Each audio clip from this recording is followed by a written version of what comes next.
Sometimes I'm really fronting when I say I couldn't use a companion around, but companion is the word, not crutch, not a leech, not an unfaithful bloodsucker who sucks all of the intelligence and capacity out of you. A companion, a life partner. I don't think it's too late.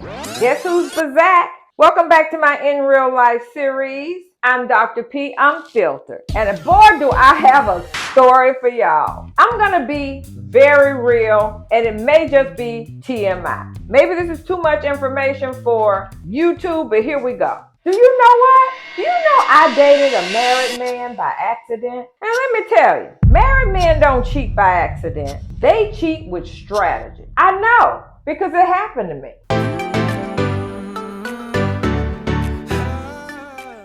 And who says love means marriage? I dated a guy, he was married, and it wasn't on purpose. I didn't know he was married. But looking back, all of the signs were there, y'all. I just didn't understand them yet because I wasn't cut from that cloth. For me, I always said, your husband is safer with me than he is with you. Because I was married once and my husband cheated. I never wished that kind of pain on another woman. I never wanted it for another woman because I didn't want it for me. And yet I found myself in a position where I was faced with the challenge to hurt another woman, and it broke my heart. Like I said, all of the signs were there. I just wasn't used to men being so dishonest. So I didn't pick up on them right away. And I met this guy the same way a lot of people meet men now. It was online. I saw on TV. No. My daughter texted me the other day that this lady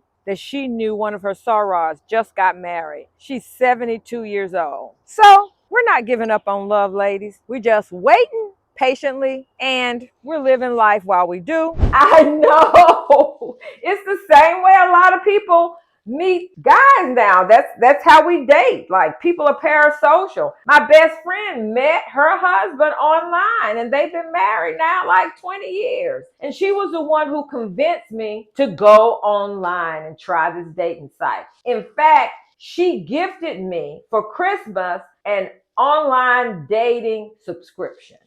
I know.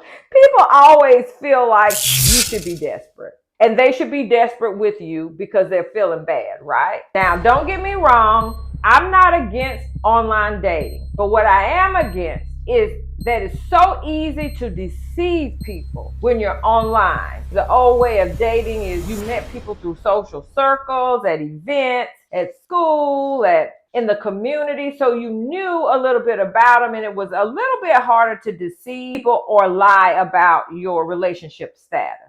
But online dating just kind of empowers people who want to be bad actors. And I think it's hard to rule them out because the unknown is so painfully obvious. And it's so easy for people to present a version of themselves that's not real. How many of you guys, how many times a month do you single ladies get at least one call from an ex hoping you say he can have another chance? You can just tell in their voice they're hoping you engage in conversation with them.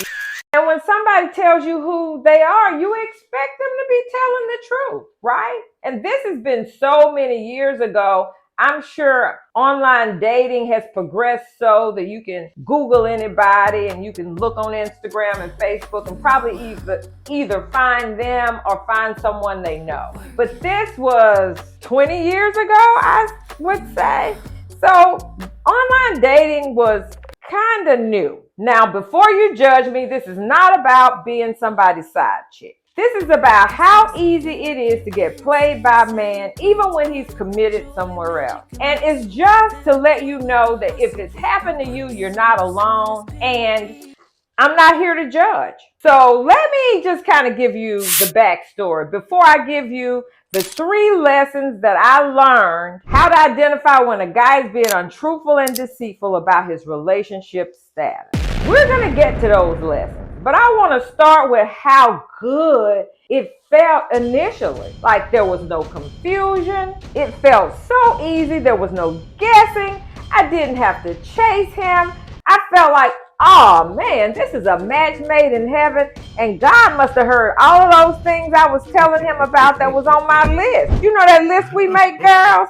Of cute teeth, no stomach, right? Great hair. I'll take them bald too, but love God is usually on that list too of most of ours. Financially stable. You know that list we make. Come on now. I'm not the only person who made that list and told God that's what I want. Stuck it in the Bible. You know my vision. That's what he was. And he was so accommodating. Let me tell you, it was easy for me to believe that I had waited so long, did all the right things, and now God has blessed me with the stuff on my list. You already know that if it's too good to be true, it's probably not true. So feeling like this was a match made in heaven was probably the best feeling in the world. The only thing though that protected me is the fact that dating for me is really collecting data. So I don't really rush into intimacy. I take my time to learn about the person that I may be engaging with. But let me tell you about this guy.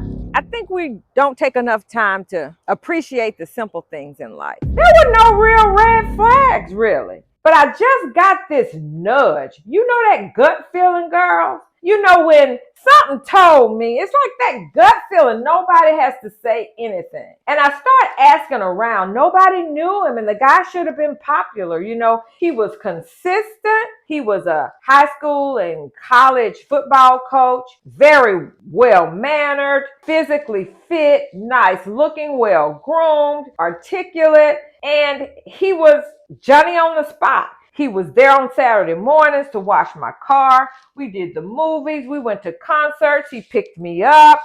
But the first red flag was that he never invited me to his house. Let me tell you about a man, especially black men. Now, I don't know about other men, but I think men are probably in general very egotistical to a point and type A.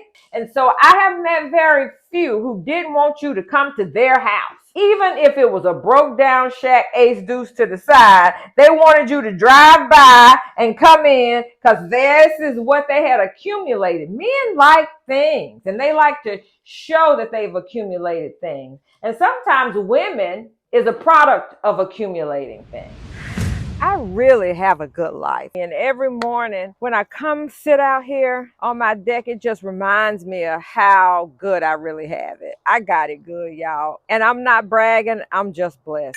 And he hardly wanted to spend the night. Second red flag. But you know, I didn't bother because I was at a point in my life where I didn't really like men spending the night at my house, especially if I wasn't in a committed relationship with you. I talked myself into this being a good thing, when in fact, he loved the fact that I didn't want him to spend the night because he had some place to be at night in bed with his wife. But the odd thing is this gut feeling kept nagging at me. So I even asked one of my friends, I was like, I don't know why this gut feeling keeps nagging at me. I can't tell, but I feel like he may be married or he has someone. And she said to me, can you call him late at night? Does he have to get off the phone when you call? I'm like, no. And he does he call you late at night? It's like anytime. Yes. I call him late at night, he answers. But little did I know, there were small things. Whereas, yeah, there was a lag when I called him late at night between the time he called me back. He never answered. So one night, she and we got in the car. We drove. I figured out his address. I Googled it. We drove and we sat outside the house that we thought was his. I know for about 2 hours. We didn't see nothing. I don't even know if I was at the man's house for real. I still couldn't come up with anything. She said the next time he comes over, call me. I'ma come by because I can look in his eyes and tell you if he's married. Why do you think he's married? I'm like, I don't know. I just feel like it's too good to be true. There's got to be something wrong. And I know you're going to say women are always looking for trouble, but something kept nagging at me. So one morning, Saturday morning, here he comes to wash the car. I dial my girl up and I go, he's here. She cruises by like she's just coming by to check on me. And I introduced them and he was nice and they talked and she left. She said, yeah, he's married. Exes are exes for a reason, right? I heard Darius Daniels say, never go back to a situation if the reason that you left is still there.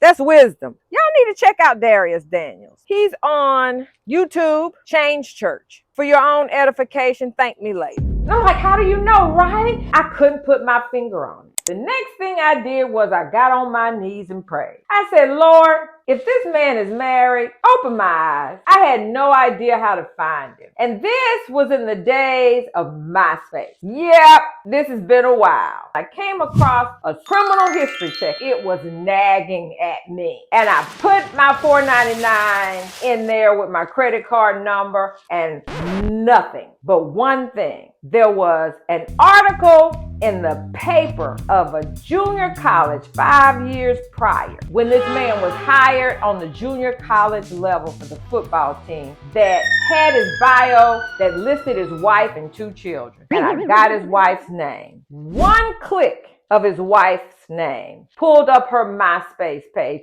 And y'all ain't gonna believe what she had on her MySpace page. This lady's profile picture was her face with a sign that said, I love my husband.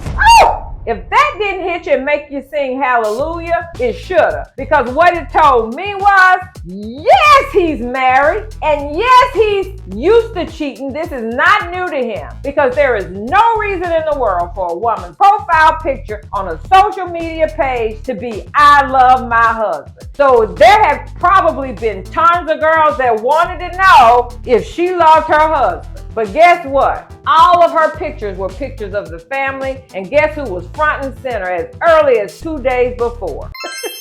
Him. And just like magic, before I could wake up the next morning to dial him, I opened my cell phone and there was a voice message. Let me tell you about God. He's always right on time. All you gotta do is ask him. Ask him. The Bible tells you, ask and you shall receive. I don't think it goes like that, but it's something like that. Because when I opened my messages, before I could even let him know that I knew he was married, I had a message. He had butt dialed me the day before.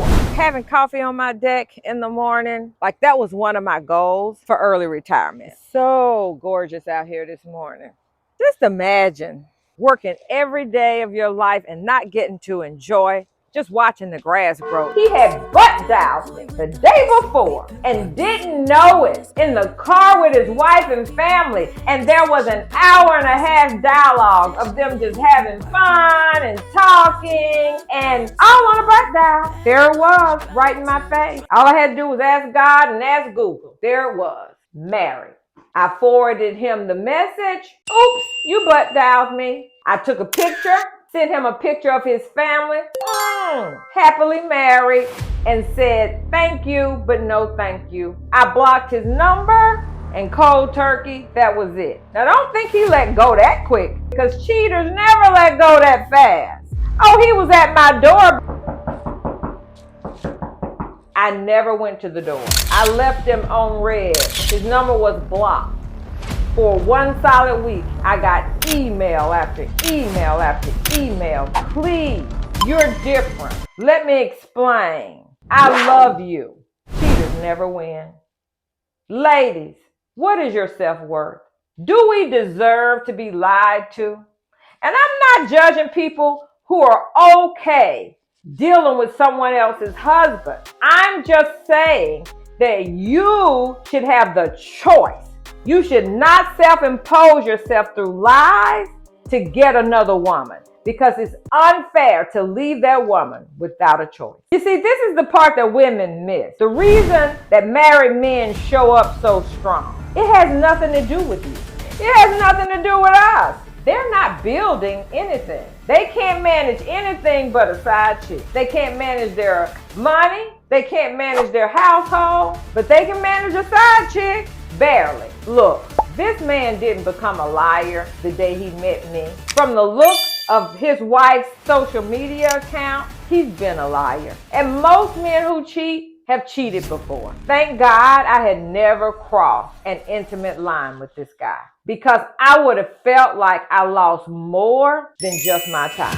And the lesson that I learned is all of this accommodating, it wasn't available. He was just efficient. You see, for some reason, cheating married men, they figure out how to show up for everything but their own wife. They know what to say, when to say it, and how to make you feel chosen in a small window of time. And the lesson for me in this is that consistency does not always equate to availability. And unfortunately, in this world today, you gotta Google everybody. You gotta check their social media, check the town crier, the newspaper, everything. Because it's so easy to deceive people when they don't know you and they don't move in your circle. I was like, I wanna be able to enjoy all the stuff that I'm working so hard for. Like, I was paying people to mow my grass when I never even saw the grass grow. I just saw it short and then I saw it tall. And then the next morning, I'd have to leave a check for the yard man. So I'm gonna leave y'all with this because I've taken up enough of your time. 3 things that every woman over 50 should look for to be sure, or as sure as you possibly can, that the man is not married. Availability that matches real life, right? Can you reach him on weekends, holidays, in the evening, 1 o'clock in the morning? Is there a lag between the time you call him and he calls you back? Test him. It's okay. He won't like it, but he has to put up with it. Number 2, the second thing for a 50-year-old to look for in your man to assure he's not married, he has to have a visible, verifiable life. If you can't take me to your house, your apartment, your cousin's crib where you live, 2 weeks in, you got to drive by there at least and show me who's playing in the yard. I need to see the address on the mailbox. You got to do something, not just word of mouth. And the last thing us 50-year-olds need to be sure we look for in a relationship to maintain that this is not married is his alignment between his words and his accessibility. He's committed only to this schedule, and I'm sorry. If you've taken up 30 days of my time, I need to meet your relatives. I need to know they're real, and I need to know what they look like when you show up with a woman. You know, and how many times, like a year, do you get a call from one of these busters and you just entertain the conversation, just almost as like a you look at my life and look what you could have had, right? It's mean. I know it's mean, but some of them deserve it. So listen, women, my new friends, I'm going to end with this. You are not delusional when you expect a man to be truthful. And if he's too perfect, too early, don't you ignore that feeling. That gut, it's going to lead you right even when your heart leads you wrong. So y'all let me know. Drop me a comment in the chat if you've ever had to deal with a married man by accident. It's your business if you deal with a married man on purpose. That's between you and God. Dr. P will always choose me. And that's Dr. P Unfiltered. Y'all don't forget to hit the like, subscribe button. Tell a friend to tell a friend to come on over here and subscribe.